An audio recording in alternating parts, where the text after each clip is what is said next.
the $1 Million Mortgage Experience podcast.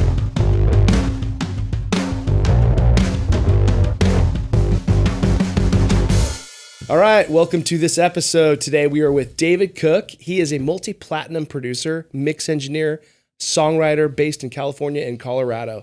He's worked with Kanye West, Tate McRae, and Phil Wickham. Thanks for coming on, buddy. Thanks for having me, brother. Yeah, so I know that your eyes are a little sensitive to light, so I just thought you wouldn't be alone and wearing shades, so I joined you there. I feel like this is too much. Too much? All right, we'll take them off. I can't take myself seriously with the shades. It's so funny.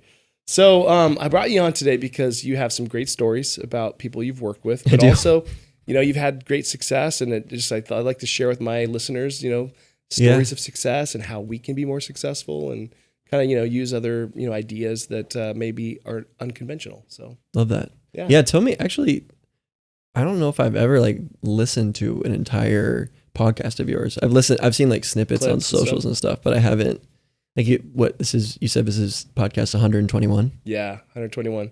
That's quite an accomplishment. Thank you. So you're doing them once a week, or? Yeah, kind of once a week. I mean, we've had some days that we've taken off and travel, and so we've been able to do it. But yeah. And you've had Navy SEALs on. You've had, I'm sure, people professional in the industry. Wow. Yeah. So what is fraudsters that have been in prison? Really? Yeah. So what's kind of been the overarching theme for every? I think it's trying to get success in real estate and finance. Mm-hmm. Yeah, so that people who are in that industry or in those industries can listen and say, kind of connect. I try to take the idea of how do you look at, through the lens of a finance and real estate person, how do you look at success in different people's lives that are not in the business? Okay. Taking someone who is a boxer, right, for example, that was on recently, Paul Vaden, the ultimate Vaden. And just kind of using, I ask these questions that are sort of similar to, how do you apply certain things that you've done in your life to also be successful in the mortgage business? Yeah. And, it's relatable in some ways. Some ways, obviously talking about Kanye won't be necessarily relatable to most people, but it could be. He while I was working for him, one of his big projects was he was trying to develop these miniature self-sustainable civilizations. Oh wow, real estate related. Yeah. Wow. And I am up to my neck in NDAs, so I have to be careful about some things I can say. So if I stop and have to think about it, I may have to change the subject. Trouble. No, I don't want to get in trouble. Don't get our thing canceled. He's done a really great job of getting himself in the trouble. So I think I'm probably good. He's been in a lot of trouble. And I can actually defend him quite a bit too. Oh. But yeah, he was at one point when I was working for him, when I was in Wyoming, he was developing these domes. He called them domes. And he was really kind of obsessed with this Tatooine Star Wars style architecture. Mm-hmm. So on the back of his land, because I think we were on 4,000 acres.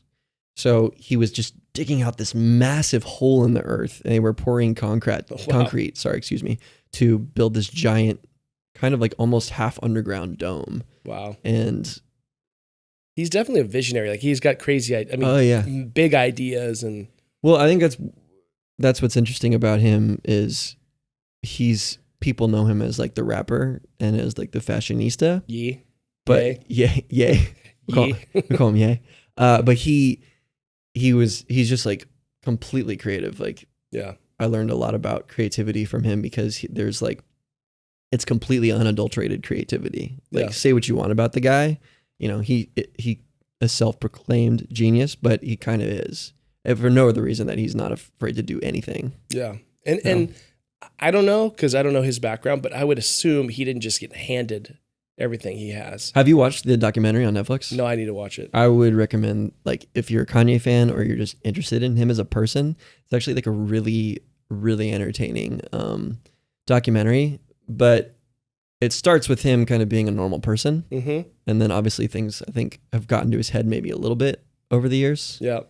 I don't want to judge him, or some of it's merited, some of it's not. He has been successful, and part of his allure and I think what appeals about him to people is kind of that big ego he has. You know, he believes in himself more than anybody else. He's his biggest fan. But that's how he was from the beginning. Yeah. He was more of a normal person, but he just like, he worked so hard. But there's these awesome videos in the documentary of like him in the studio in LA with Pharrell, and he's like starts freestyling, or he plays his tracks from College Dropout, and people just started losing their minds. But he wasn't taken seriously as a rapper for a really long time. He had a everyone called him a producer. So it took him a really long time to like break through and get people to look at him as a rapper. It's like a struggle for him. And then once he broke on the scene, everyone was like, oh, he's like the best. Yeah. Wow. So he didn't come from, did he come from nothing, or did he just come from like a small background?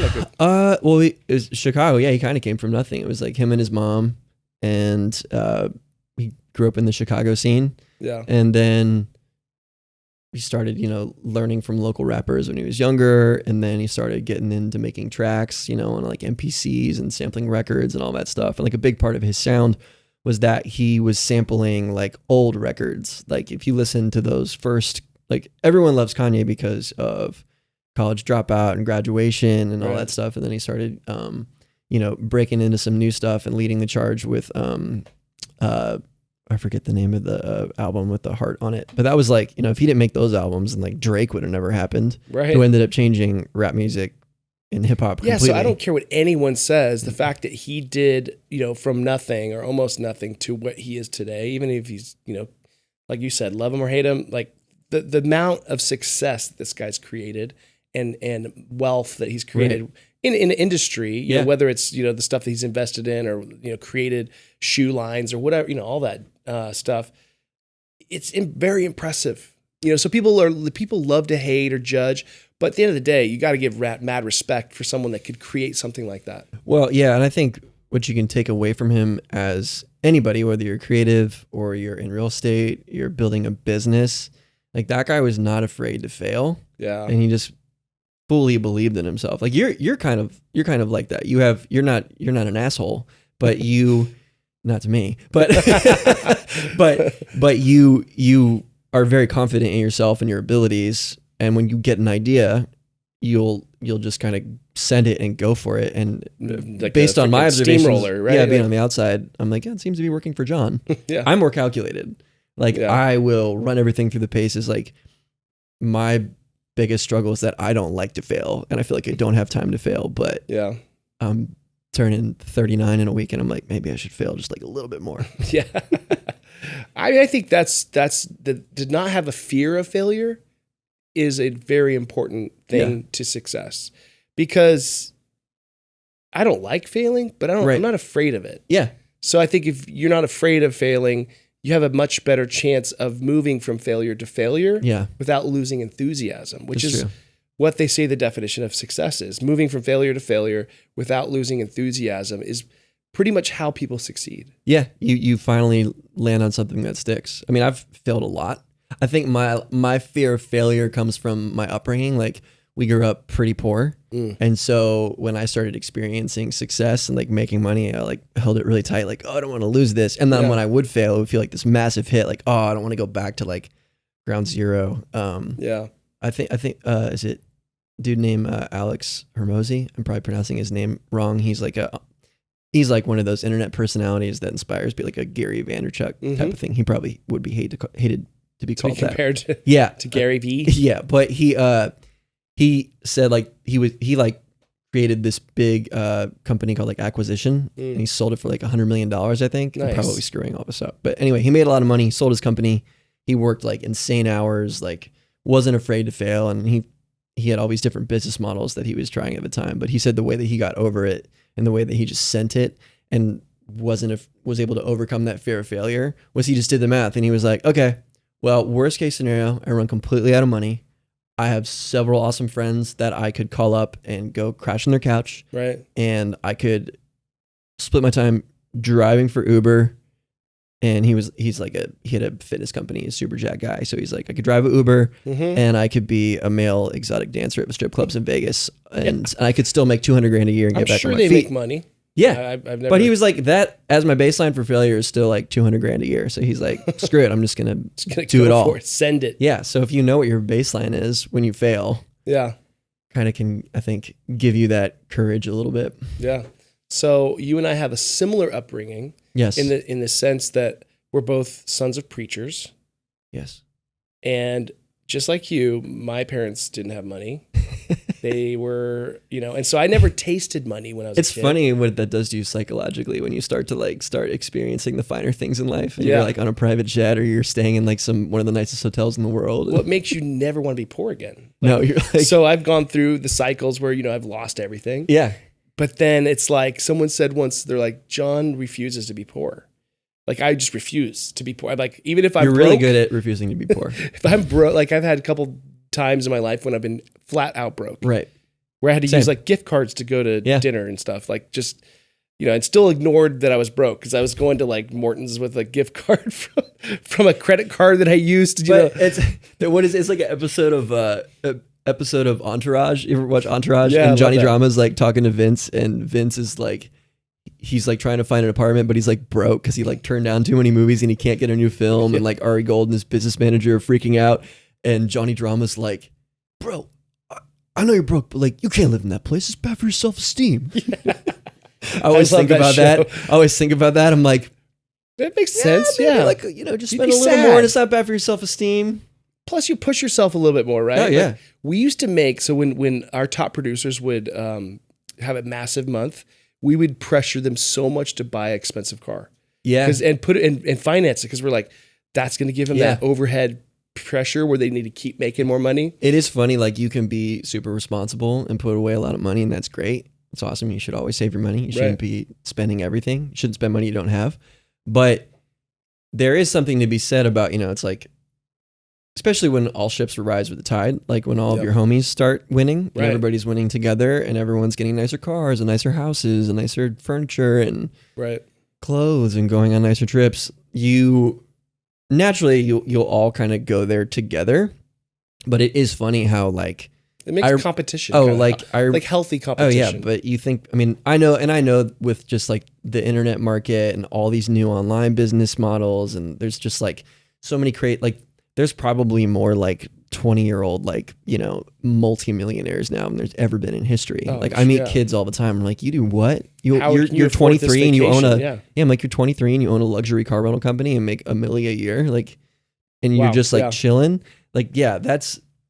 But I run into people like that all the time. But yeah, when you start like raising your baseline, your overhead goes up. Then you're kind of stuck there. You can't go back. No, you can't. You could. You can refuse to be poor like I do. It's like you could. I am not taking that what's the Uber X, the cheapest one. That's what I took here actually, because my truck's in the shop. I'm like, I refuse to sit in that.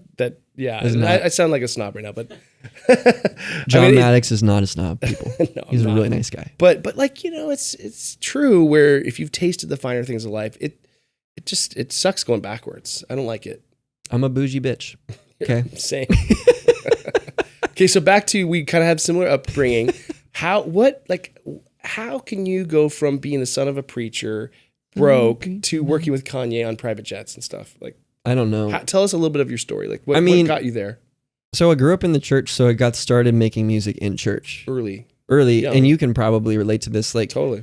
When you grow up outside of the church and you start learning music, it's usually, actually, like, if you look at, I'll digress from that for a second, but a lot of stars have upbringing in church, right? From like Elvis to like the Beatles to Michael Jackson to, pretty much Katy Perry. She sang in church. Yeah, I mean, Chris Martin, like so many people who are just Beyonce, like people that got started really young, they had that access to other musicians and microphones and stages and guitars, audiences. Piano, yeah. Well, it's the audience factor. Yeah. So like, think about like Ella, for example, right now, your daughter is extremely talented. Like, she only gets to play out if she gets to go do a show. Right. But I grew up in church where there was like 3 services a week. So starting at the age of 12, I was on stages playing an instrument in front of people and getting conditioned to do that and cutting my teeth starting at 12. Your 10,000 hours at 12. Oh, super early. Versus like someone who's, they're in school, they're so busy with other activities like sports and all that. But Ella did get to do chapel. Like, so she was doing that at like age 12, 13. But so that, and she's amazing and she has that advantage over people. But plus she got to be in my studio when she was 5 that's 6. True. And yeah. seeing that stuff happen. She's very comfortable in all those going. settings. So you were in the church and so in the church, kind of cut my teeth doing that. Was like singing at church, and then out of church, like I would start and join little bands, like with my buddies in like high school and then college, and started playing shows. And we were making just mainstream music. We weren't making like Christian music or anything like that. But we would still like play at church, and then we'd go play at the coffee shops. I mean, my first band rehearsal was always like church, it was great because if you volunteered or worked at a church, you could go set up the sound system in like the recreational room and practice on the stage. Right, like you were getting an advantage over anybody who didn't have access to that. Right, but we grew up. I mean, this is like circa like my first band that started playing shows was I was 17, so this would have been like 2002. And it was when like remember when Starbucks was like new? It was like new, and Starbucks was like a craft coffee place. Right. So bougie. So we would play shows at like Starbucks. And that was really funny. So I came up in the same music scene in Pittsburgh as Dan Smyers from the country group Dan and Shay. So I met Dan. Dan went to school with my girlfriend, the same school as my girlfriend at the time. Or no, neighboring schools, but with a bunch of my friends. And he was, in the same crew of people, like as the girl I was dating at the time when I was in high school. And anyway, I met him when he was like 14 at like at Ross Park Mall. And our bands played a show together at Starbucks. That's funny. And it was the first time he ever sang live, and he was 14 years old. Wow. How do you sound? He sounded like a 14-year-old boy. He's got a great voice. Yeah. Now, I mean, I don't know how he sounds. So we grew up like playing in the same scene, like in punk rock bands. Like we had like crazy hair and looked like complete idiots, but that was what was popular at the time. So then I just remember right now you had you got a record deal at some point. Yeah. So that was talk about how you got from there to there. Yeah. That was my first band. That band broke up and I went to college for like 2 years, and I'm just not good at school. I hate being told what to do. I hate listening to people lecture me, and I can't remember like big words. It's like the Charlie Brown. That's what it sounds like to me. I just can't do it. I remember like I'm not stupid. Like I'm not a dumb person. I think I'm pretty smart, but but like there's book smart, and then there's but like my smart. GPA got down to like a 1.92. And I remember going to a civ arts class, and I thought it was art class. So I was like, I nailed this. Yeah. And I got my exam back, and it was a D+. And I was like, F this. I'm dropping out of school. So I just dropped out. I went home. My parents were like, what are you doing? I was like, I don't know. And I went and got a job at like American Eagle, like selling clothes. And then I was working at American Eagle selling clothes. I was 19 years old. And I also had a lawn and landscaping company. Oh, so you're an entrepreneur. Yeah, I mean, I got my first job when I was 9 years old. My parents made me get a newspaper route because I wanted a dog. Too. Yeah, that's right. I forgot we've got that in common. I had a newspaper route and then started cutting grass when I was like 11, 12, when I was big enough to push a lawnmower and not run myself over. So I would literally walk around the neighborhood with a lawnmower and like cut grass for like 11 or 12 bucks for people. And then the neighborhood grew. We were in like a new subdevelopment in Virginia, in the DC area. And I started doing like mulching and lands. I was making like serious money, like as a kid who was like when I was in middle school, and I kept doing that all through high school. And then when I came back from college, I had my dad let me use his truck. I got a trailer, a riding mower. And what I did was I created like a fake team that worked for me. So I got multiple cell phones. It was just me, but I used like different names. So I was David. Then there was like Evan, which is my brother's name, and then like Mike. And so like answer the phone. Somebody would call, I'd be like, yeah, this is Dave's lawn and landscaping. This is Evan speaking. What can I do? And I would like schedule them. And then like, all right, yeah, we're going to send somebody out to you on Tuesday morning. We're going to take care of you. No problem. It's like $50. And then I would roll up. I pretend to be that guy. And then I would go back around and do collections and invoice them. And I would use a different name, but it was great because I had a couple times where customers like the grass was like 2 feet tall and it would look like shit after I was done. And I'd be like, I don't know what to do about this. So I just bail because I didn't want to be there anymore. Right. And then I get these complaints and I'd be like, you know what? That was Mike. We're going to talk to him. We're going to fire Mike. So anyway, did that, and then I went through. Then my high school sweetheart like totally shattered my heart into a million pieces, and that bitch. I was super emo. No, she's yeah, maybe who knows. She's gonna. I was still on the go. She's gonna see this podcast. She's call you. She's definitely not. Yeah, that for sure won't happen. No. Anyway, so dropped out of college, did that, lawn and landscaping thing and trying to figure out what I was doing with my life. And then went through that breakup. And my cousin was like, he was just graduating high school and he was a bass player. And he's like, hey, do you want to, we should start a band. And I was like, yeah, we should start a band. I'll play some music. And how old were you? I was 19. Okay. So we got together at the local like mega church where we all like played for the high school and college kids and stuff.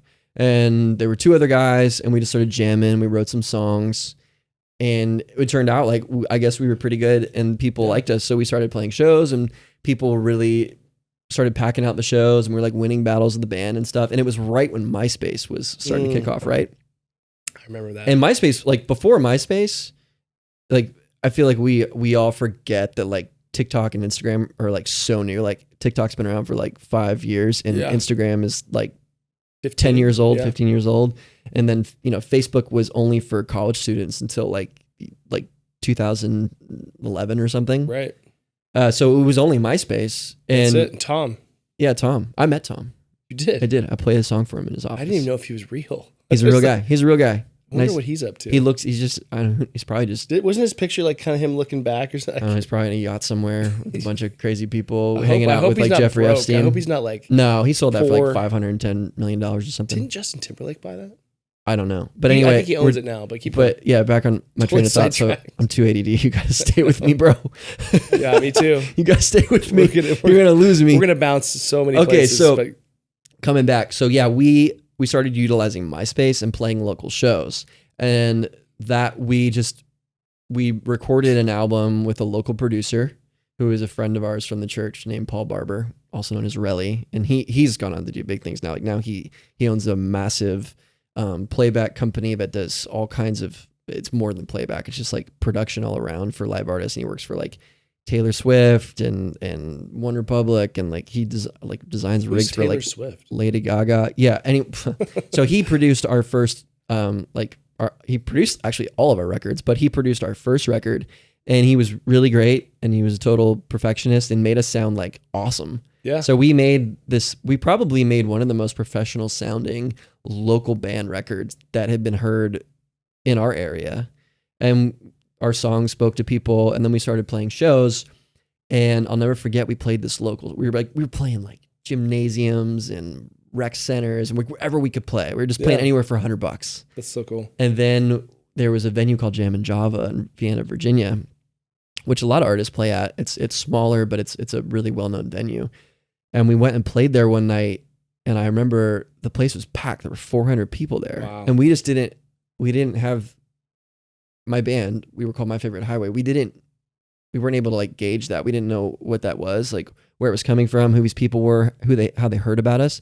But it was all these people that came to see us, and we like went at the end of the night to like close out with the promoter of who owned the club, Daniel, and he like hands me $800, and I was like, what? I was like, what's this? And he's like, that's your draw, man. You guys packed the place out tonight, like that's your cut, dude. And that's when it clicked in my head. I was like, oh, that's back when $800 was a lot of money. This was the first thing. Like then we started making real money because we learned about merchandising. Back then, dude, that was what year? 2000. That was like 2007.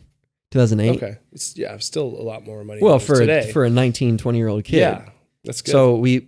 So anyway, we were like, we got to capitalize on MySpace. So we went to work on MySpace. We started like messaging people on other bands' MySpace pages, like just grassroots marketing the same way people do on like TikTok and Instagram. Like we were like the same thing, like the artists that grow on platforms now on like with Reels and all that stuff. We were like that for MySpace. So we were cutting edge and doing things that the labels didn't understand then. They're like, what are these guys doing? How are they independently blowing up? Yeah. So we started blowing up on MySpace. We became like in the top 10 bands on MySpace. Dude. We started getting a lot of record label attention because we were moving all these numbers on our own. We started touring on our own, and you couldn't do that before. Yeah. Like the networking of MySpace. Deal. Yeah. You used to have to call venues and say like, hey, we're down in Virginia. I saw your venue up in New Jersey. Tape. Yeah. And it was like this long process. Well, MySpace made it where you could just network with fans in different markets, hit up promoters, and then you could, your first show in Michigan might be like 10 people, and then your second show might be 100, and then you go back, and the next thing you know, you're playing for 1,000 people. So we were just doing that and hammering these markets over and over and over. And while we were doing that,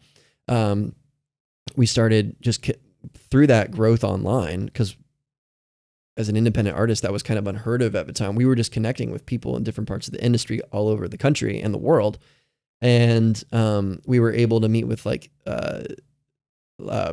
music licensing folks who were programmers for like The Hills and Laguna Beach and MTV. And so we got our songs featured on those shows. That's cool. And we were one of the first artists independently to be able to distribute our music on iTunes through a company called TuneCore at the time. And that first year they came out, we were like one of their top 10 most selling artists. We were on TV shows. I mean, we're like 20-year-old kids and we're making like 20 grand a month in music sales, then shows, then merchandise, like buying our own vans, like tons of bands and artists going to debt. Like we didn't have any debt. We were just crushing it. And then long story short, all of that kind of grassroots hard work we were doing ended up getting the attention of a lot of record labels. So we were flying to New York, we were flying to LA, showcases left and right. We played for probably every major record label in the industry. And we had a lot of great opportunities there at the time. You know, looking back, there's definitely opportunities I think we should have taken, but we were looking at like dollar amounts more than we were looking at the actual relationships themselves. The strategic. Yeah. Versus, yeah. So we ended up playing a showcase in New York because we ended up courting a manager at Crush Management who managed at the time like Fall Out Boy and Gym Class Heroes and Panic at the Disco and all these massive artists at that time. So we were in talks with Pete Wentz from Fall Out Boy. I don't know if you remember him. Yeah. And he wanted to sign us. And it came down to like his label, Decadence, and Virgin Records. And the manager at Crush set up this big showcase for us at the Knitting Factory in New York. And like there were so many A&Rs there that came out. It was crazy. Wow. Did you have a following in New York? So did you bring fans and they all fans were there? We played, but we played for this room full of execs that got the invite and came out to see. And then after that was when we got offers. Is that nerve-wracking? Because you know, like, your future's on the line with this. Well, at this time we had played so many showcases that you kind of got used to it. I don't think we cared. Yeah, I don't think we cared. Maybe we did. Plus, you were probably so excited because you were good as a band and you knew you were going to rock. Yeah, we were locked in. But yeah, so that ended up. That's how we got our first record deal with Virgin Records. So we signed like a $500,000 deal with Virgin. It was an all-in deal. They bought the master from our self-produced record, which was awesome. Made music videos. There's a lot of like really embarrassing stuff of me on the internet. Yeah, look it up. My favorite highway. He looks so different with no beard. Which is and your long hair. Like, I still to this day, I'll go and watch it and send you a link or something. Yeah. That's pretty cool. It's borderline embarrassing, but I just embrace it now. But anyway, so we toured, we did that whole thing. And then, the record just ended up not doing great with Virgin. And so Virgin got acquired by EMI and was getting ready to drop us. But our A&R at the time was, our lead A&R was Rob Stevenson. Yeah, I met him. Yeah, who signed the Killers. Right. So you were label mates with the Killers, with 36. Well, we weren't label mates. He signed them. I think he was with he was the EMI or... whatever. Rob Stevenson what was that label that the Killers were on? I can't remember. Atlantic or Interscope or Universal or something. I think it might have been Universal, but you were label mates with 30 Seconds to Mars. Yeah, we were. Yeah. There was like, if you walked into the EMI building, it was like Katy Perry's picture, like our picture, 30 Seconds to Mars. It was a funny time. But anyway. Did you ever meet Sir Richard Branson? I was there past his time, but I did meet. Yeah, because he sold the label. I met Chris Martin and I met Katy Perry. And at the same time, I was like sandwiched between them at a Grammy party. And I was like, I really didn't care about Katy Perry, but Chris Martin was like the coolest person ever. Dude, yeah, he had just won. Yeah. Oh, I mean, that was a million years ago. I assume he's still the same person, but he, we're at this party and Rob was there and we're all drinking and having a great time. And Rob's like, have you met Chris or Katie? And I was like, no, but I would love to. Yeah. And so he brings me up to Katie, and she does this. Like to give her a kiss on the hand. Yeah. And I was like, Your Majesty. And then Chris was just like this super she sweet. was a huge star then though, probably, right? Yeah. I mean, was she was, 08 it or was 9? like When I Was it Kissed a Girl and 2010? everything. This was 9. It Yeah. was 9. But it was when Coldplay just won Record of the Year for Viva La Vida, like arguably Such a one of their good best songs record. ever. Great record. And so I go up to Chris and I was like, man, I know that you just won like a Grammy for this record and it's amazing. And I'm sure everyone, you're validated, you know it's amazing. I was like, but that song just like blew my mind the first time I heard it. And he goes, you don't think the vocals are a little low in the mix? And I was like, I don't think it matters anymore, but... Yeah, I mean, we can't do anything about it. It sounds great. Anyway. That's a great line. Anyway, we toured, we broke up. It's taking me a while to get to my current career, but yeah, we toured, we broke up. And was the breakup just because the record didn't do well, or was it? Well, we got dropped from our label, and what happened was there was a producer in LA named Mike Busby, who was a dear friend, who was kind of a mentor to me when I was a younger writer and producer. Like, he taught me so much about producing music and songwriting, and he like developed and launched like Maren Morris's career, and he did songs with Katy Perry, and he wrote the song Try for Pink, and I mean he wrote like Holy for Florida Georgia Line. Like he was just a profound songwriter. Yeah. And he had this big personality, and every time anybody would work with him, everyone was like saying his praises. He would like, his personality would just fill the room, and his creative energy was just like, it would overtake you. Wow. And you felt like you were like a better songwriter. I don't know anybody that, some people, maybe it was like polarizing for them, but I remember the first time I ever tracked vocals with him, and I was like, I'm never going to be the same singer again, because I just learned so much from this guy in like 2 hours. And I still use the techniques that he imparted on me in the vocal booth to this day. But we had which is just like really working hard, because there's two ways of doing it. It's like sing a couple times or sing 100 times. And I think I know where you're going. Is like, no, he was demanding perfection from you. Oh yeah.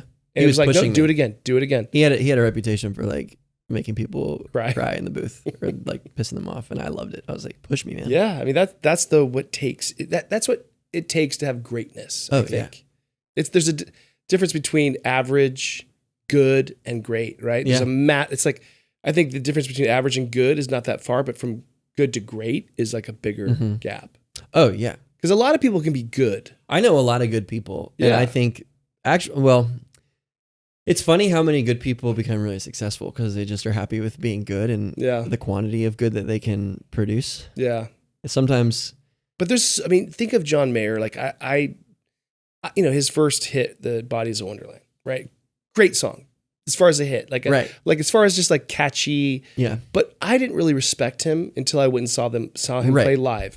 And when I saw him with his guitar and the way he was just beyond good. He was truly probably one of the greatest guitar players that I'd ever seen live. Yeah, he's like a and I Stevie never Ray knew Vaughan. that. I had no idea, right? Yeah. Because when you listen to a pop record, you're not like thinking, you don't get to see the greatness because it's just coming through the tracks and it sounds great. But a lot of people they sound great on a CD or on a track. But live, that guy must have spent who knows how many hours practicing. I have a podcast I need to send you. It's not a podcast. It's actually something that a friend of mine, she was a Berkeley student, and he came and spoke at Berkeley when she was there, and did like a 3-hour just random lecture breakout session where he like talked about his processes and his career like very candidly and played some songs.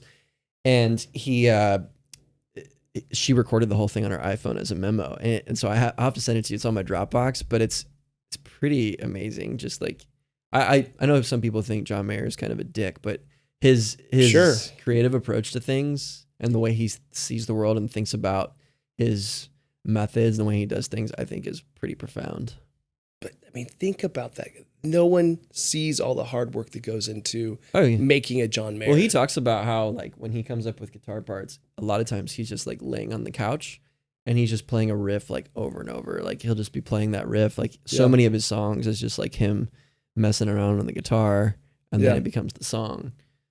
But to do that, he had to put in you don't even know how many hours. Well, I know a lot of guys of learning and practicing and becoming who he is. Yeah, I know a lot of guys who are phenomenal guitar players, and like to this day, they still practice like 2 hours a day. They play their scales. They do it. I mean, that's what it takes. And I think some of it's got to come from a love of it, doing it. Oh, yeah. Right? Because you wouldn't just sit there and do it if you hated it. No. But like John Mayer must just love playing the guitar. Just love it. Yeah, he absolutely does. He nerds out on it. Yeah. I don't love it that much, and that's why I just, I used to practice a lot and shred. Yeah. But I just don't play anymore because I just don't love it. I don't get the same satisfaction. I still used to. I don't play guitar as much as I used to. I definitely play piano more now. Mm-hmm. Like I make my coffee in the morning and sit down at the piano, and that's cool. You love it. I love piano. Piano to me. Like, well, guitar is cool because you can play it laying down and get comfy with the guitar. Mm-hmm. But with piano, like the sound of the piano sings back to you, and it I'm sure there's some medical right? Like the vibrations. There's got to be. Speaking of, I did this crazy thing this morning called the total digression away from what we were talking about. No, it's just great. I'm following. But we did this. My buddy Isaac, his dad owns this company called Hydrate Spa in Encinitas, right by the jiu-jitsu gym and the Ding Factory. Little shout out, plug. They're awesome. Shout it. Go get fixed up, change your life. Nice. Jiu-jitsu? Crazy modalities. Not jiu-jitsu, but this. No, Hydrate Spa. So they do like red light therapy. They do, they have these crazy like hydrogenated spas. Do they have like an oxygen chamber too? They have some. Do they have the freeze tank? I actually picture this thing because it was just, it looked like, it's like an egg. It's like what the guys in Dune went into to recalibrate their bodies. Yeah. Check out this thing, man. We'll put a clip up on look at this. Look, you go in this thing and it closes like around you and Is your there head water sticks. in there? No, your head sticks out and it like releases all of this vapor. I'm totally messing this up because I don't know anything scientific. But it's just vapor or what's in it? I don't want to say because I don't know exactly. I can maybe. But it just makes you feel good. Well, it releases these vapors and heat and things. Oh, so kind of like a sauna? Yeah, he said it was like an infrared sauna. So you get sweaty and you just get. But your head's out, so it's like all this, and it emits frequencies. Ooh. So it basically pulls out. He said he'll like get out of it, and like the towel will have all these like toxins on it. No way. That's been like around. I gotta try this. It's right by the house, so why wouldn't you? And then we did this thing called a Raja. Look at this. And it's kind of like this, it's almost like it's got Tesla coils in it and all these it emits all these crazy frequencies. And it, you walk into it's this acoustically treated dome, a little smaller in this room. There's like 2 zero gravity chairs that are tied into the thing that emits the frequencies. And then they've got like good sets of headphones you put on, they blindfold you and you lay back and it just starts playing these wild frequencies. And it's kind of like, it feels a little bit like a psychedelic experience because you have to just. We have to do this. Yeah, we totally will. I'll call him. Be like, dude, we gotta come. Are you taking Preston to this? No, I just did it this morning. Oh, okay. We're going but yeah. So you put on this blindfold and you put on the headphones and then it starts playing like the frequencies like. You just blew up the whole microphone. Sorry. No, that's cool. So we're gonna do this. But it was crazy. Like if you just let your subconscious go. Yeah. It definitely. 30 minutes felt like 5 minutes. Dude, I'm telling you, these things, there's stuff out there that's like hoaxes and stuff. But I'm telling you, like when I did my breath work, when I do the cold plunge, when I do these kind of things, it is real. There is like significant impact that you can have on your mental state, your body. I do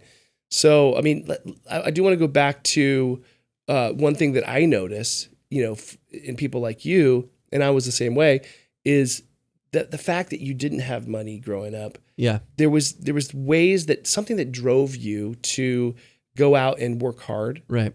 And then back to like how kids that are in church get to be, a lot of them turn out to be, the ones that turn out to be stars, usually you can trace it back to that they had early on access to musical instruments, stages, things like that. Right. The same, if you've ever read that book Outliers, there's a great book, by the way, but like they talk about how Bill Gates when he was a kid, he lived nearby one of the universities that had a computer. So when he was young, he had early access to computing and, being able to do coding and learn all that stuff at a young age. So that the reason why there's these outliers, people that have this great success, is because they get an early start, which is an advantage. Mm-hmm. They said that, I think in that book, they talk about a lot of the reason why a lot of professional hockey players are Canadian. They start so early, and then they even talked about like when people were born, like the months they were born meant they got into certain clubs, and coaching earlier on at an early age. So my point is, I think a lot of the success that, we see is a lot of its effort, like a ton of effort, starting early, putting in all that time. Oh, yeah. And then, it's not like this accidental, you got lucky kind of scenario. No. It's your luck improves and increases the more you've put the effort in. Yeah. I mean, when I was doing, I was kind of getting to this when I was going through my timeline. I feel like I talked about that band a lot, but the band eventually broke up. We were in LA. We had a production deal that was supposed to kick off. It fell through. And then we didn't know what we were going to do. And because I was seeing what songwriters did and producers, I was like, man, I don't love touring. I don't love being in a new city every night. I don't love sitting in a van or on a tour bus. Just like it's like Groundhog's Day. It's just on a loop every day. And it's just like, I can see where you might be like, well, I don't even know what town I'm in. You're literally like, you wake up, you don't know where you are. And it's just like, a constant cycle of like not sleeping, cigarettes, alcohol, and coffee, like just never ends. And fast food. And in a van with like 7 dudes or 8 dudes. Yeah, it sucks. So yeah, and it smells bad all the time. All the time. And you're basically like in a marriage with like 7 dudes with different personalities. More than that, it's like summer camp for like months because you're actually with the same bands on tour. Right. And it's fun. And then one day you wake up and you're like, I'm done. I miss my mom. Call her on a payphone. I want to come home. But I realized I was like, I like being creative. I like being in the studio. I would rather like be in the studio and make 100 songs a year that aren't all my own than be on the road. And then I also realized I was like, well, you can make a lot more money doing that. Yeah. Unless, sure. I mean, as an artist, you can too. You can, grow a fan base and do all that. But you're just committed to your record cycles, a constant hustle. And it's nice to be like out of a limelight and kind of just behind the scenes and kind of like fade away. Just live your own life and be your own person. I can't imagine being a star where you couldn't go anywhere and like people would, bug you. And we were never like that. But we were playing like House of Blues venues, and we opened for like Kelly Clarkson for a few shows, and opening for like a lot of like on tour with circuits with bands that were popular at the time. So it's like we'd finish a show and it'd be like autographs and pictures and go to malls, and like people would notice us and stuff that were like in that scene, but we were never like famous, Yeah. We were on like radio shows and things, but it never got to like that point. But anyway, I went into music production, started learning how to do that, and I got Logic, the recording software to learn how to do that. I just taught myself, and people always ask me like, how'd you learn how to do everything you do? And I'm like, YouTube. Yeah, YouTube. Everything from YouTube. A lot of failure, right? Just figuring it out. Yeah, YouTube, and I had a mentor named Jeff Giuliano, who's still like a mentor to me from this day that I've known since I was 19. He's a mix engineer, and most of what I do nowadays is mix engineering and mix records for people. And shout out to Jeff. Jeff Giuliano. He mixed one of my daughter's. Yeah, he did. Yeah, or great. 3 of them. Maybe. He's incredible, amazing credits, and just an incredible person. And he shared so much wisdom with me over the years about his process that unlocked stuff for me. So it's like, it's cool. I do think, having a mentor in whatever field you're in is massive. Like just some kind of guidance. Yeah. Even it's so important. Yeah. I mean, cause obviously things change from like industries change over time. Yep. But if you're able to keep having a career in an industry for 20 plus years, you have a lot to impart. So, I learned. Plus your network just grows and absolutely. So I owe it tons. So let's jump to, the first time you met Kanye. The first time I met, and how that happened. Okay, so I'm gonna try and do this quickly. So I got my job working for Kanye in 2019, and I got the job through the most unlikely connection ever. I have a friend named Josh Bales who lives in LA. He worked at a rehearsal space called I'm not going to remember it, so it doesn't matter. But it's a big rehearsal space where people rehearse for tours. And Kanye was starting to do his Sunday service choir thing after he decided he believed in Jesus and wanted to have his own church services, which was so random. Yeah, it was actually kind of awesome. So Josh was working at the rehearsal space when they were rehearsing, and Josh was a friend of mine through another mutual friend in the industry, and Josh was making his own music independently, and he would come down from LA to Encinitas, and I would like produce songs for him. We'd hang out, and we just became homies. And he's at this rehearsal space, and Kanye's people are there, and Kanye is like famous for firing everyone that works for him all at one time. No wonder he liked Trump, because he's firing. He was like, yeah. You're all fired. You're like, fired. All the You're time. Fired. You'd like wake up in the morning and be like a text with like 20 people. It's like all these people are banned, and you're like, what? Those are my friends. Yeah. All the time. Yeah. Man. So the people approached Josh and they're like, hey, we need engineers for the studio house in Calabasas because he's getting ready to make a new record. And Josh goes, yeah. And then Josh calls me and he goes, he's like, hey man, I just took a job working for Kanye, and I have no idea how to use Pro Tools or how to do any of his stuff. I was like, bro, I got you. I'm going to send you a template. I'm going to send you a bunch of tips. You got this. Like, it's too big of an opportunity. You already made the jump. Like, just send it. Just now you got to do it. Yeah. So he goes in, and Josh is just like salt of the earth, like one of the best people ever. And so very, very, very quickly, he started serving Kanye in other ways than just the studio. Like, Kanye will just ask you to do random stuff. Long story short, just to fast forward, Josh ended up being like part of his robotics program. No way. Just if Kanye likes somebody, he probably just keeps him around. He's just like, I like your vision. You're in robotics now. And you're like, what? Wow. But anyway, so Josh was working for him, and people kept getting fired. And Josh hit me up in like, I think it was like spring of 2019. And he's like, hey man, you want to come by the studio in Calabasas and like see the operation? Like, it could be a really cool opportunity for you to possibly work here. So I went and I walked in, and I could like sense the tension in the studio house. Like, it just was chaos. It was just, you could tell like people were panicking. Nobody was sleeping. I was like, you all are like basically underslept, underfed special operators. And then I was hanging out with Josh when we were at dinner, and he's like looking at his phone constantly, like, because he might be summoned. Wow. And because if you don't respond to Kanye quick, and it was good money. And they were like, he was like, if you want the job, you can come here and start like tomorrow at like 6 a.m. I was like, I thought about it. I was like, man, that would be really cool. And I said, you know what? Seems like you guys are like still in this phase of figuring things out. It's like too chaotic. I think that's going to stress me out. Mm-hmm. So when you guys get to a place where you like have a record and you're making moves, like call me. So months went by. Josh kind of like disappeared because he was deep in Kanye world. The Kanye hole. And then he resurfaced in October. He's like, hey man, we're trying to finish this record, but we're in Wyoming. Oh, shoot. He's like, we're in Cody, Wyoming. It's like, why are you in Cody, Wyoming? Yeah. But I love the mountains. So I was like, I'd be down. Yeah, why not? Come to like a ranch in Wyoming. Like, that sounds amazing. Like Yellowstone and Kanye, like married together. Why not? Like, right. Who knows? So I said yes. And I came and worked for like a couple gigs with them in LA, did like a couple Sunday service things. And then their head engineer, Josh Berg, hit me up and was like, hey man, we're going back to Cody to work on another new record. This was like right after Jesus is King was released, because I came on right at the end of Jesus is King. So we went to Wyoming to start working on the record that eventually became Donda, the last record. And I hopped on a plane to Cody, and I had no idea what I was getting into. And I get off the plane in Cody, Wyoming, like small airport with like 3 terminals or 3 gates. 3 gates. I get in like this SUV with a bunch of random guys. I don't know who they are. I don't know what they do. I can tell some are producers. I can tell some are rappers. I can tell I don't have any idea what some of them do. Some of them were engineers. Some of them worked for Yeezy.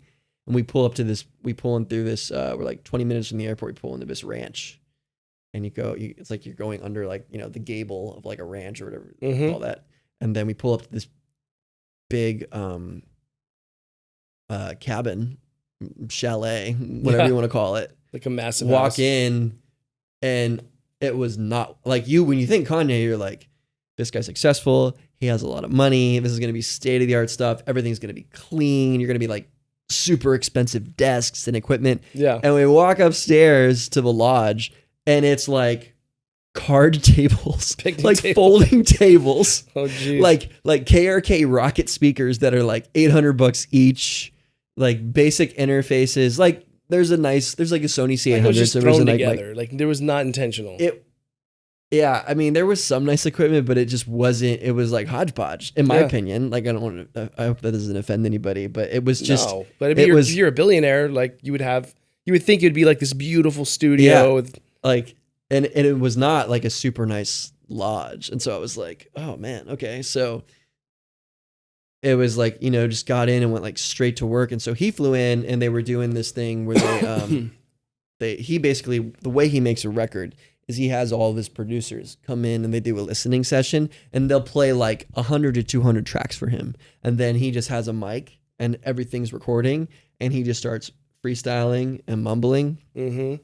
And, if there's a melody there, a vibe or a flow, then that'll get selected as a song that gets cut up for later consideration. Mm-hmm.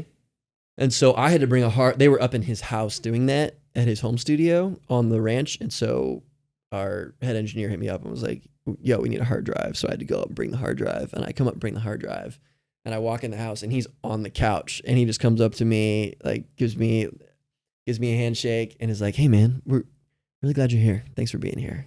That's cool. Which is cool. Cause like before I got the job, I had to send in like a headshot of myself and a list of my credits. So like I had to be vetted by him. Like, yeah. And he communicates like only by text. Like he doesn't have an email address or anything. Wow.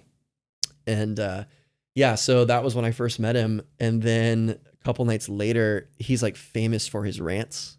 Mm-hmm. Like just famous for. Oh yeah, he'll just keep going. Just all over the place all over the place. And I had heard about these, so I was so excited that I was going to get to be a part of one. Yeah. I started at like 10 p.m. in the upper lodge. He had his whole team of fashionista people bringing a bunch of shoes. And so he's doing shoes and music at the same time. No way. And I won't go into too much detail because I can't, but long story short, like he just goes on this long rant about like the state of the world, technology, fashion, what he's going to do with Yeezy, the new music, his relationship with Jesus, how he's going to bridge the gap between the secular and new technology and the spiritual. And was this before he wanted to run for president? Yeah. And his frustrations with everything. And he's just going on, and like, it's literally him. It's like a monologue for like 5 hours. Like I left it like, he can talk for that long. Oh yeah. Like I left at like 3 a.m. Jeez. But it was really amazing because like there wasn't anything he said where I disagreed with him. Like he'd go off on tangents like I'm doing now, but I mean, he's just an intense guy. Like, and do you think there was any, well, you may not be able to answer this. I was going to ask if there's any drugs involved in that, or if it was maybe like medicine or anything, or is that just him? That's just his personality. Him. He wasn't drinking. There's no alcohol. There's no drugs, none of that stuff. Like he's just sober as could be. And at that point he was like fully like all about, I mean, I can't speak to his faith now, but he was like all about Jesus. Yeah. And actually the Sunday service thing was really cool. The whole reason I wanted to work there was because I got pulled into the Sunday service stuff, and it was really genuine and it was really authentic. That's cool. And as a person of faith, like I was really drawn to that because I was like, this is amazing. Like we would go do Sunday services, and the Sunday service was produced, and it had an amazing choir. Like the best, coolest church service. When you hear a good choir, you're like, what? They would do the coolest stuff. And we'd go to and it was just for him to have church and invite his friends. Yeah. So we would go to like an unknown location, like in Hollywood, and show up, and it would be like Haley and Justin would like come in and like sit in front of us. And then they would at the same time, like you'd have like people from like Hillsong, like big Christian music scene, like come in as well. And like all these celebrities and like Big Sean and like Francis and the Lights and all these guests popping up, and people that were like people of faith in the industry and all that would show up. And, interesting. Very interesting. And also like take part in the service itself. Wow. But it was really cool because it felt really authentic, and his family was involved, and his kids were there, and all of his friends were there, and everybody supported him. Would he kind of rant or do anything during the service? He really didn't. He would sometimes get on something and like play a part, but it was really like, it was kind of like for him to receive. Like he didn't really necessarily like. It wasn't him speaking, and sometimes he would say stuff, but it would mostly be like him just encouraging other people to participate, I think. So you thought that was authentic? I thought it was. Yeah. I thought it really felt like it. I'm sure it was. It was, and it was pretty cool. So, So yeah, but that was the first time I met him. And then yeah, I was on the ranch in Cody for 6 weeks. Ended up from there going with him. I was in Tokyo with him and his family for like a week. Yeah, you told me something about he was like, hey, you need to be on this private jet and fly to Paris or something. Tell us about that. Oh yeah, so we're in I'm like, what details can I say? So I can say I'm in Tokyo. So I was in Tokyo with him because he gets a lot of his creative inspiration for fashion stuff from Japanese culture. Mm-hmm. And so he wanted to go to Japan and work with some artists there and all that and bring some of his designers. So get on a flight to Japan and show up in Tokyo. We're staying at like the nicest hotel I've ever seen. I have like my own suite. I get like a piece of paper with like all these secret names and then my name on it. And you can tell like which one's like one of the Kardashian regime and one who's, and there's just like randomly me. It's like Mr. David Cook.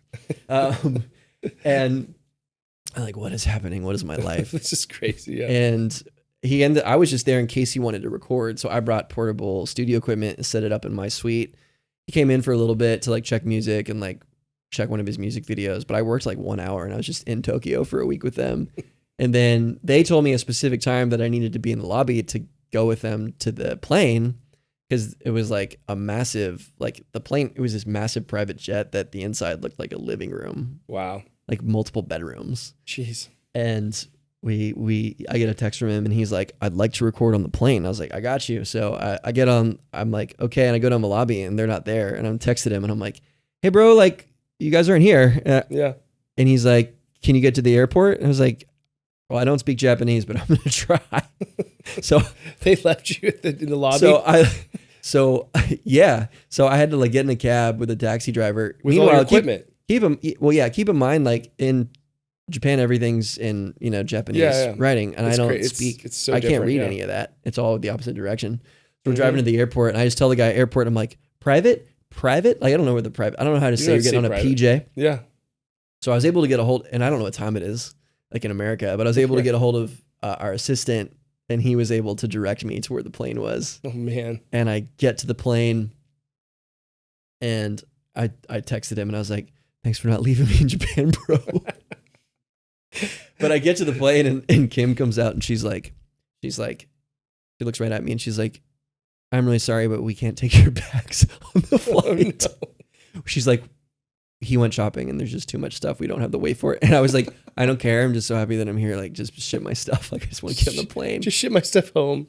So we get on the plane and I set stuff up to record. Like a laptop with the and it's like a booth, like at a restaurant. Mm-hmm. And it's like, he's next to me and I got my studio set up and she's across from us. Kim. And I actually had just been in Vegas the week before because we're in Cody and we have this song that's amazing that never got released. It was an amazing song. And he's getting a massage while in the studio and he like lifts his head up and he's like, we should get Boys to Men to sing this. And I was like, in mid massage. Yeah, like literally like that. Wait, you're in the same room while he's getting a massage? Well, he just gets massages all the time, like in the studio. So I would so do that. So I get a text from our head engineer and he's like, you want to go to Vegas? And I was like, yeah. He's like, all right, call the Palms and tell them that you need to book a studio to record Boys to Men. I was like, I don't even know how to say that. So I call the studio and I'm like, hi, this is David Cook. Yeah, I'm part of the Kanye West engineering team, and I need to book your A room for Boys to Men for a Kanye song. And they were like, yep, no problem.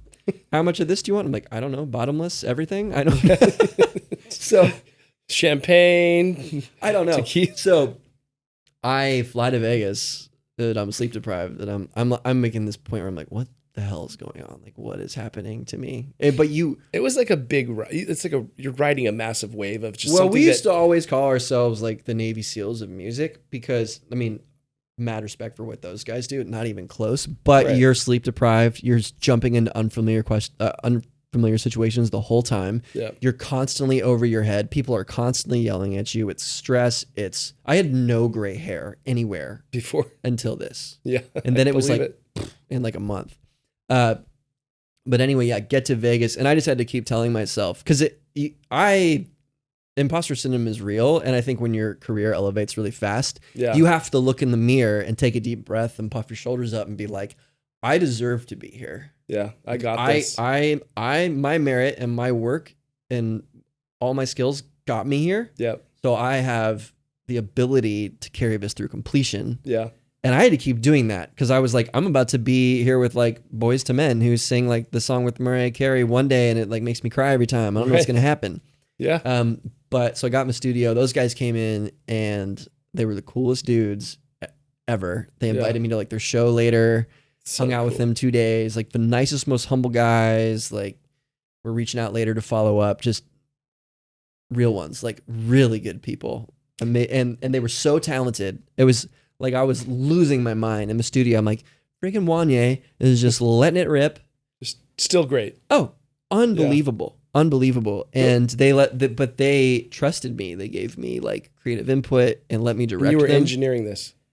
Yeah, I actually, for this, I was so stressed out that I had another guy engineer and I just ended up like producing it.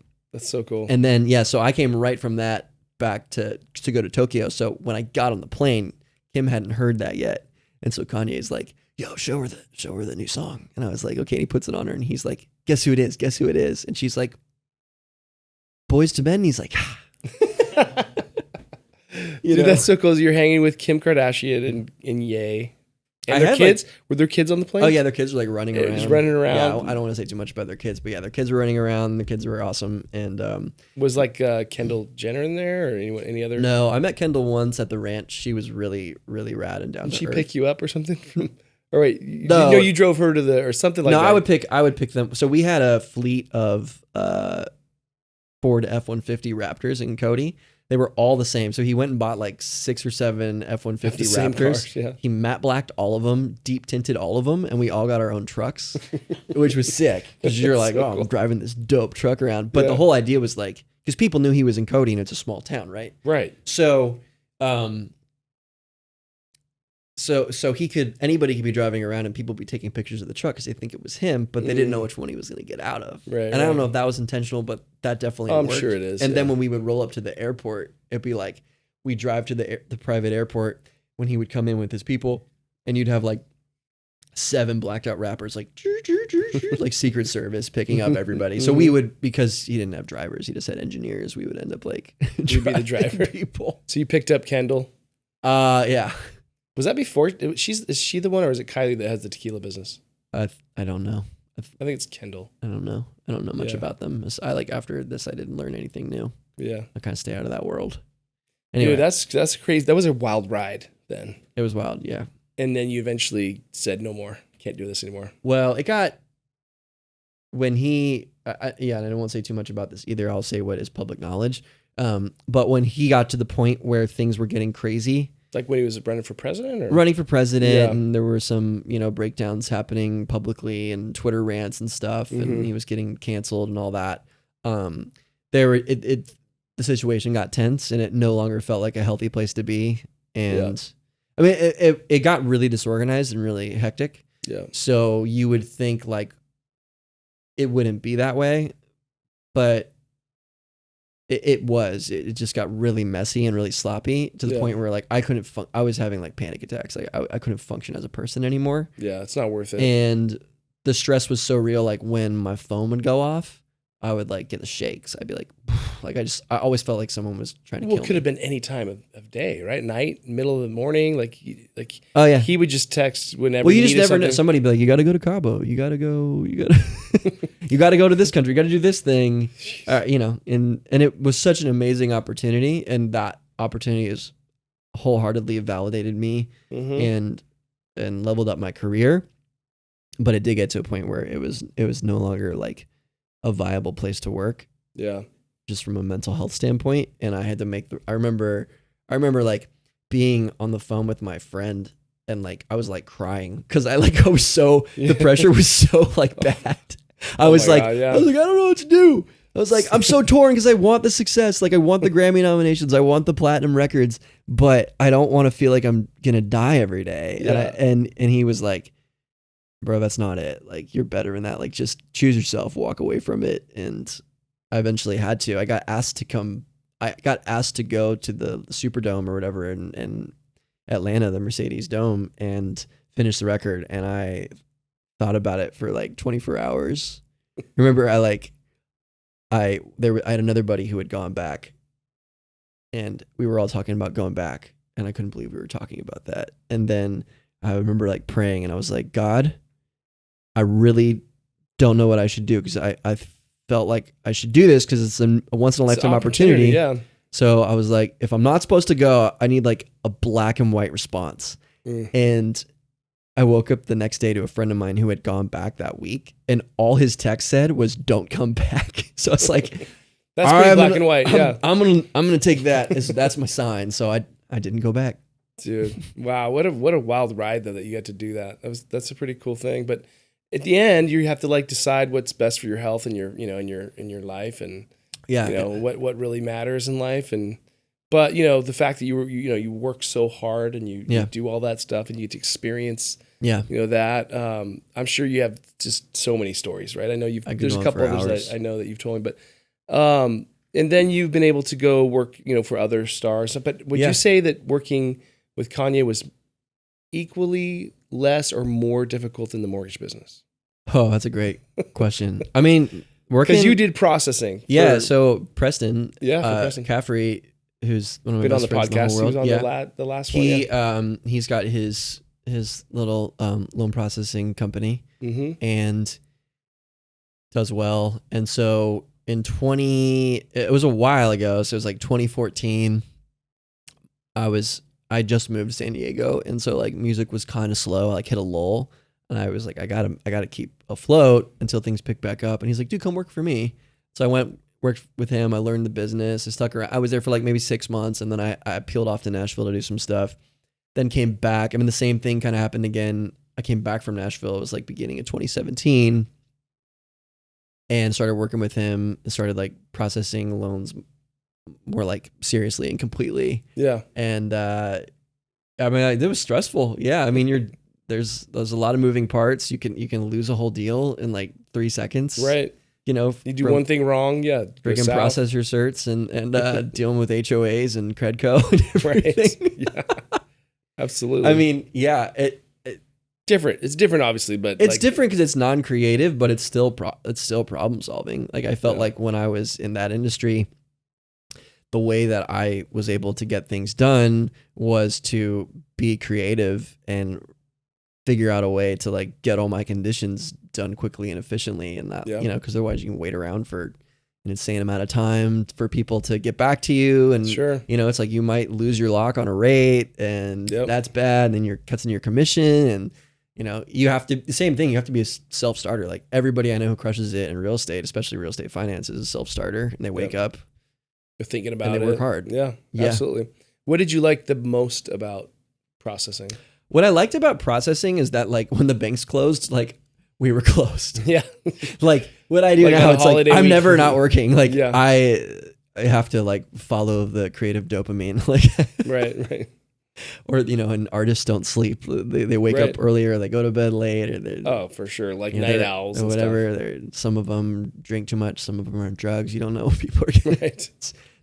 It's so true because they have to, or they just that's the direction they go, or whatever. Yeah, I mean, and also when you're working with but hey, I mean, same. It's kind of similar. Like you're processing loans for people with a lot of money and a lot of power and who have influence. Same way that you're working with an artist who has the same. So it's a lot of times it's similar. Yeah. And what'd you hate the most about processing? I hated that, like,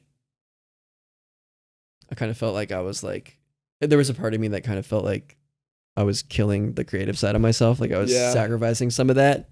I always wanted it's so tedious. There's like, it's just very like dot the I's. Well, I wanted to do, I wanted to do really well because I was like, oh man, this could be like, if I really, really, really apply myself and hustle, like I could make some like ridiculous money like quickly and I could offset stuff. But I just never got into that flow of having like a consistent pool of clients and referrals and, with refis or whatever. Right. I still have my real estate license. That's cool. You're like, never know. You never know what's going to happen in the music business, right? Like you don't. And then, as soon as they cut rates again, it's going to be like, all right, let's go. Time to go. Luckily business is good enough now that I don't think I have to, I don't think I have to if you escape the mortgage business, then hand it to you. Don't come back. I just don't want any more gray hairs, I do love the mortgage business because it's done, been good to change your life. Changed my life. And, I do enjoy a lot of things about it, but it is almost a curse because you can make so much money in it. And then when the bad times come, it's so hard and you're like, it's not as fun, but it's like, there's always that thought, like, it's going to come back. It's going to come back. Or, I'm going to, you work hard and then it'll pay off. It'll pay off. So what do you feel like has been like your secret to success in your business? Like you've built many businesses. You've always like risen above the challenge that the industry might be against at a certain time, whether it be foreclosures or bad interest rates. And, you always seem to weather a storm and come out ahead. I just think not giving up. If you can and then not losing the enthusiasm, the optimism, it's hard, man. Especially if you have a family and you have people that are relying on you and you have, you either run a company or own a company and you look at like, I've got employees that depend on this job and things like that. There's a lot of pressure when it comes to that. I think probably another secret is like not losing my cool, so to be able to just sort of weather the storm and know that there's going to be a sun, that the storm's going to pass and there'll be sun again and the light at the end of the tunnel, but just putting your head down, working hard, just really not giving up. I think that's the number one key for me. It has been. And having kids that you have to pay for. Yeah. A lot of pressure there. What is the best tequila you've ever had? Oh, obviously this. The More Indio? The More Indio Wine Barrel Series is hands down the best tequila. It just is. Like, I can't believe you still have a bottle. I never thought I was going to taste this again. I know, because there's only, 306 bottles of that particular one? It's just so good. This one's empty, and this one actually was my favorite. That was my favorite, too. That actually is my favorite bottle. And the extra añejo is a little more This wood. is amazing, too. This is more like, I drank this the other night on like a cocktail. Cinco de Mayo. Yeah, we had a bunch of this. It was great. But this it's so sweet. Yeah, it tastes like a cocktail. It's just made so well, and so many brands out there that do put not sugar, but like sugar and sweetness into their tequila that it sort of throws you off because it is so sweet. But this is just made so well. So you get smooth tequila and then you put it in a barrel, a wine barrel. It just turns out so good and delicious. It's amazing. I haven't shared that with anybody who's not completely blown away from it. Yeah, good stuff. Yeah, it's just dangerous. You can drink the whole thing. What are we missing? How can you use or how have you used your personality and talent to attract new clients to your business? Oh man, I think it's everything. Like you like your personality and your character, and like I know people that work in the music industry that like all they do is music. Yep. And that's great, and they're super talented and they're crushing it. I just want to live like a more well-rounded life. Like you need time for your snowmobiling. Well, I love music, but I love being outdoors. I love good food and wine. I love community. I love an adventure. I love photography. Like there's all these things. But you've used that to get new clients. Yeah, because right? I think your personal brand is your best like calling card. Because if you're doing awesome stuff and you're attracting people to you with your good energy, you're going to be successful. Absolutely. Like the most successful people I know are people that have that magnetic energy that bring people to them. So and also like if you're a multifaceted, multi-layered person and you're interesting, if you're a high value person, you're a sparky person, you're naturally going to draw people to yourself. Yeah. And by being cultured, you can, kind of cast a wider net and create relationship with people that also have those same interests. And I think that's a huge benefit of that. So it's like, don't be boring. Yeah, that's good. And how do you not be boring? Like it's there. Unfortunately, I mean, some people have natural, interesting things about themselves, but but some people you have to sometimes work at it, right? I think some people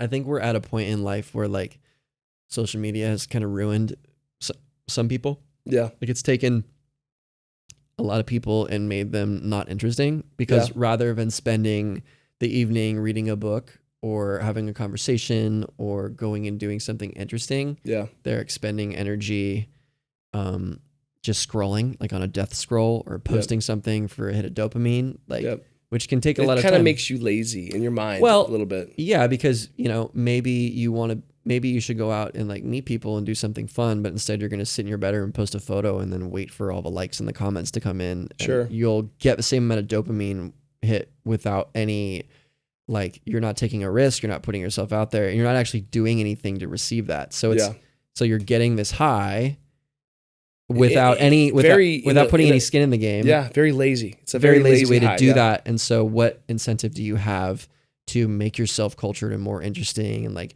go out to a bar or go out to a nice restaurant or go out for a hike or travel somewhere, book a trip to Norway or to, I don't know, whatever you want to do, or go like to a batting cage or take up a hobby, do yoga, make a pot. Like, I don't know, do something. Do something. Yeah. Do something. And I think one of the keys is staying curious. Yeah. Oh yeah. You know what I mean? Because the thing that makes people boring is if you're in a conversation and the person on the other side's not curious about you, about anything in life. So if you keep that curiosity in your life and you're asking questions, you want to learn, you're like a sponge, you want to learn more. Yeah. Because everyone has something interesting about them. Yeah. Like, meeting you, just randomly at a coffee shop, someone could totally lose that opportunity to find out you have so many facets in your life. I think the sexiest thing a person can do is ask questions. Like, be curious. Stay curious. Because we ask so many questions and we don't listen. So I try to get like something I'm not always great at, admittedly, but I try to do, because this is how I think you build meaningful relationships, which is what drives everything in life. Is when you ask someone a question, listen. I have the tendency, you will listen, of course, but I have the tendency sometimes people will answer and then I'll immediately try to interject something that helps me relate to that, which is great. That's fine. That's normal. We do that. Normal, but if you really, really want to get to know somebody, ask a follow-up question. Yeah. If you can do a follow-up question to all of your questions, you will learn the person. It's like doubling down. Oh, you're doubling down the whole time. Which is rare and which is very interesting to people and also makes them like you better. Oh, yeah. Because you're like, oh, this person is actually really interested in me. It's not just it's fake. Yeah. Like, what can I now say or how can I? Yeah. That's very true. And that's in business and in dating. Yeah, I haven't dated in 20-something years, but you're dating. Yeah. How's that going? I'm in a relationship now. Oh, so you're not dating anymore, but you're dating in a relationship. Yes. That's good. Cool. Well, I mean, we graduated. That's good. I mean, I know it must be different. I've been dating so long that, I don't know if you're on apps and all that, but that is also making people lazy. Oh, it's so bad. Because you don't have to go deep. Really it's very shallow, right? I got really lucky. I found like a really good one. That's awesome. I got really lucky. It's a dark place. You don't want to be out there. Yeah, I can't imagine that. Just the fact that you have so many options, like in the swiping world, right? Yeah. Like it would just keep everything really shallow. I think you wouldn't be able to have the patience or the interest even to go deep if you know there's another option, right? Mm-hmm. It's like when you have 30 options for a candy bar, you're like, I don't even know which. Yeah, I think. Am I totally messing up this example? No. I mean, you're right. I mean, I think we're talking about social media and how people relate to one another, and dating apps fall into that. I think it's people are so used to the immediate dopamine hit. Yeah. But like you can basically, like with dating apps, you have all these people that have been in these, like our society now would call like situationships, where I mean, some of our younger single listeners will relate to this. Yep. And you basically, it's like you get intimate with somebody, but you're not willing to like surrender your heart enough to get hurt. So you kind of like stay in this like little limbo, and it's awful. You probably know what I'm talking about. And I think and it's awful. Like nobody wants to commit. Yeah. And people just kind of jump from one to the next, and they just kind of fall back into the same comfortable place, and they're not putting any skin in the game. They're receiving intimacy. They're giving intimacy. There's no skin in the game, and nobody wants to commit, and nobody wants to be like get real. And it's kind of just created this whole like market of people that are just like hovering in this like in between, and they're just forever they're like not fully single, but they're never gonna get married. Yeah. Like it kind of, when you said skin in the game, it kind of reminds me of the 2005 mortgage bubble when there was no skin in the game, And it just was a recipe for disaster.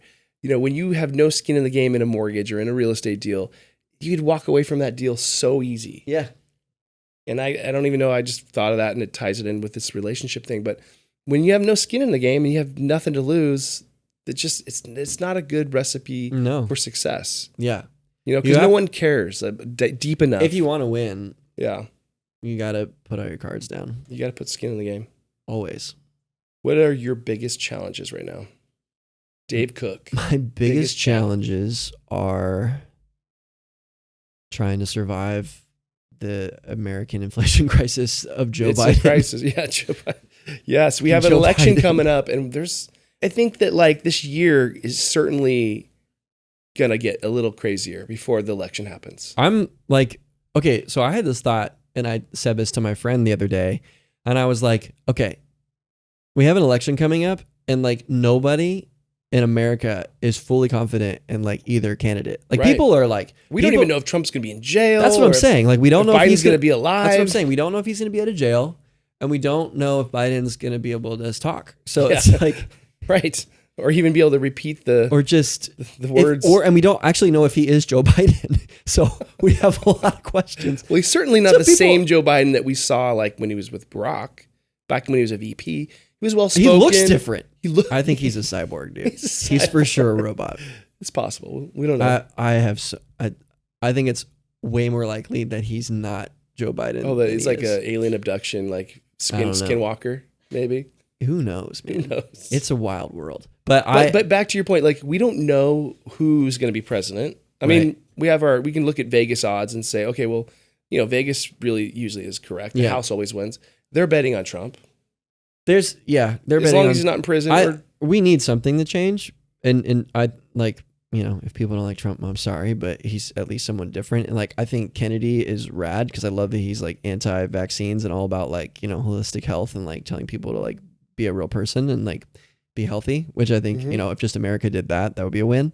But my problem, my challenge right now as an entrepreneur, as a business owner is like inflation hit and like it changed industries. We all felt it. Like I feel like 2023 was like just a shit year. Like all in all, it just like sucked. I lost like 5 of my biggest clients in 2023. I felt like somebody like just blew up my house. Jeez, yeah. And, it was a tough year. Which is great. You know, rise to the occasion and you find new clients and you hustle and you get back on the grind is what you do.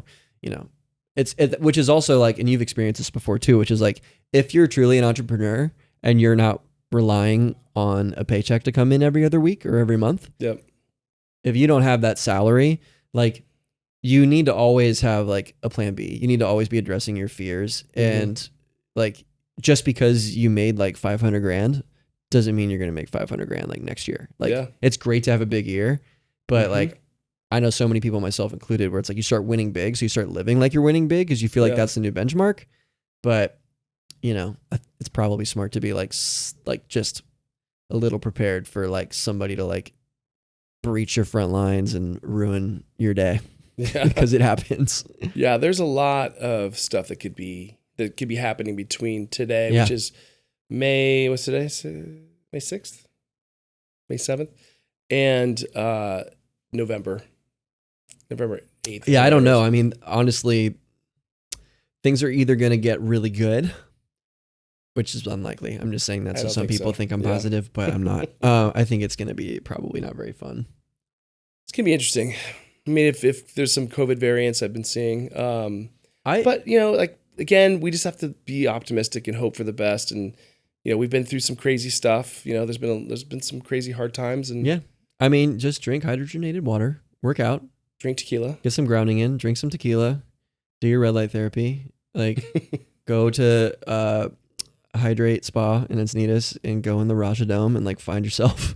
Like, we should get them to sponsor this podcast so we can get some free red light therapies. Well, they need customers, so it's amazing. It's really, really awesome. So all right, well, we'll put a link to their page and then we'll go in there and see if we can get a discount. Isaac, it's a really cool spot, and it's right off of Encinitas Boulevard, right between there and right by the like Ding Factory and the Jiu-Jitsu gym and all that right there. That's cool. But yeah, more of that. I mean, if you're taking care of yourself and you're eating right and you're mentally, you're lifting, you're heavy things, just moving men around. and women, you're just like stay mobile. Yeah. Because it doesn't get easier. No, like keep doing it. They say choose your hard, right? Do you want to do difficult things now, or when you're older, it's going to be harder because you just. I mean, I went through the winter. I was in Colorado for 3 months, and it's just like, dude, it's negative. That's hard. It's dude. negative 20 degrees. You wake up in the morning. The last thing you want to do is like get in a gym and like move your body. Right. And I was like snowboarding and skiing and snowmobiling, but it's not the same as like an actual like strength training regimen. Right. So, and also it's just cold. So like you're not like now I probably walk anywhere from like 6,000 to 10,000 steps a day, sometimes more, which is like, that's going to make you feel better than anything. Yep. But and like your average person should walk at least like 5,000 steps a day just to be at baseline. And most people don't do that, but I was like not walking. I just felt like crap. And then I hired a trainer, Adam Brode, who's awesome. Another shout out, Adam Brode, Instagram. He's the man. Adam? I started working with him like right when I got back at the end of winter, and just having like a training regimen and being able to get in the gym every day and somebody who's like keeping you accountable on your macros and your calories. Like I feel amazing now, but like the first 2 weeks I was like, I never want to take time off again. It's starting to hurt. It's starting to hurt to get back to baseline. I can't do it. Yeah. But you're crushing it. Good. You have to, man. You have to fight off the old man that wants I've seen you in your gym. You're 50. Dude, 50, bro. And 51 coming up. Yeah. And it just doesn't get easier. Like you have to just choose your hard. You have to do it. Yeah. Do the hard thing. You got the cold plunge. You got the sauna. You got to get on the red light therapy game. I need to get the red light. Yeah. I got to go try it at that place. It's so awesome. I went in and my neck like kind of hurt. I think I messed my neck up this week. I slept weird.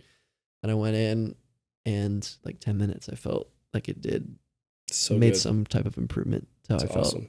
And then, the crazy Rasha Dome, whatever that did. I need to go back in that thing because the frequencies. It was wild. I'm going to go try it and then I'll report back to the It's like borderline psychedelic. It's pretty cool. Do you do some breath work in there too or no? I started doing like box breathing because it's good. I just needed to focus. So I was doing some box breathing and putting myself in that type of like a response to it. And it definitely, I mean, I was in there for 30 minutes. It felt like 5 minutes. And what's crazy is because the frequencies are so wild. If you like let go and you let yourself like drift into your subconscious, like I was having like physical sensations of things and like reliving some like recent memories. Are there like big speakers in there that vibrate? Or? No. Well, yeah. So there's something vibrating the anti-gravity chairs with the same frequencies that are emitting in the headphones. So you're getting this like a subwoofer. You're getting a physical response and an audible response. You're blindfolded, and so your senses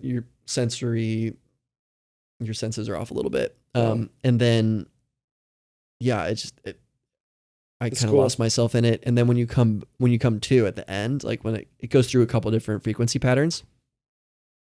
And I mean, there's crazy like research about like how they can use specific frequencies to locate like diseases and injuries in your body, like in your liver and your spine, all this stuff, which they can then like guide doctors to go in and like, or, practitioners to get rid of it and get rid of the problem. But when you come out of this thing, there's like a voice that plays and it's like, repeat the following. I am aware. I am here. I'm like, I'm present. Wow. I'm like a little mantra. In the real, like, yeah, because you could like, if you stood up right afterwards, you'd forget like where you were in time and space. No way. Yeah. That's so cool. At first I was like, that's lame. And then I took my blindfold off and was like, I'm actually really glad that guy said that to me. Yeah. Because you fall over, hit your head, you die. Yeah. It was really cool. But yeah, it's all frequency based, cool. sonic. Well, dude, once I saw how like when they do those frequencies and it makes patterns into like sand or water. Well, that does the same thing to your body. So you're 80% water, right? So your body is making these beautiful little things. And so like it has to be something to that. Yeah. Well, the other thing that was really cool about this place was they used it's like everything's hydrogenated water. But and I'm going to mess this up too. You should just have Isaac on because he'll freaking blow your mind. Yeah, I'll have him on for sure. Yeah, I'll tell him. So they have this thing that basically it hydrogenates the water. I don't know why it's hard for me to say that. But also like once the water is charged in like a positive way with the molecules and water stuff, I don't know. Sorry. Hydrogen. Yeah. Like you can introduce new water and it won't be like flowing and be in the same like flow state, I guess. I'm totally not explaining this scientifically, but you know, people will hopefully understand. But they introduce it, and once it goes through this conversion process, through this like filter, it basically charges it to like the same pattern as the existing water. So it's all like kind of moving in synergy together. Interesting. And carrying the same type of like healing properties and modalities and all that stuff. Dude, so I got to try that. Yeah. And we'll get him on. Yeah, I'll tell him. He'd totally come on for sure. And I'm sure, I don't even know anything about it, so I'd love to share that well, with I think that stuff's super important too. Like if you're working in this industry or any stressful entrepreneurial industry, like so many people get so stuck in the hustle that there's seasons where you let your health go and you will be so much more efficient at your craft and in your entrepreneurial pursuits if you are also like mentally and physically like honed in. Totally. You will see performance boosted every time. And why not? If there are hacks in life, it's like, you know, obviously nothing will replace effort and just working hard. But if you can make yourself have more effort and more and ability to work hard by enhancing with little life hacks, I think that's huge. I think like we're at a point with modern medicine where it's like, if I like have like some kind of trauma where like I'm cut open or I shoot myself or like I cut my leg open in the wilderness, like I'll go to a hospital and get, you know, treated for all of that, and I won't get infection. I'll get sewn up and all that. But I feel like we're at a point where like 10 years, like primary care physicians or people are going to be like, why did we ever? Yeah. Well, just, it's all a pill. Like, here's a pill. Here's a pill. Yeah. Here's a pill. I don't like that. I don't either. I like preventative stuff and like, you know? Yeah. Well, cool. Any other shout outs you want to throw out there? Man, we drink tequila. Always grateful. The best. Cheers to that. Best in the game. The up and coming Babemos. Life-changing tequila. The Joven. That's the best tequila I've ever had, honestly. Yeah, me too. The other night, the sample, the Joven sample crossed with the hot tub and the cold plunge. That was top so notch. good. Yeah. Any other shout outs? Shout out to someone that's like helped you along the way. Man, shout out to Jeff Giuliano, who's been my mentor. Jeff, keep mixing. Jeff's been great. Shout out to Phil Wickham, local artist who is also on the global scale, who's amazing, but lives in Encinitas. One of my main clients. Shout out to Phil. Owe him like so much thanks and gratitude for, you know, working with me and helping my career stay alive. It's cool. And all my other clients. And yeah. How do people find you? People find me on Instagram at Splash of Soda. That is my brand. That's my moniker, Splash of Soda. Awesome. Find me there. Link to my website, email. Sweet. Say what's up. Give Dave a shout out or go see his page. And thanks everyone for listening to this episode. Please like, share, tell people about us. It's how we grow. And we'll see you on the next podcast. Thanks for listening. Cheers. Thanks, buddy. That was a good one. The $1 Million Mortgage Experience Podcast.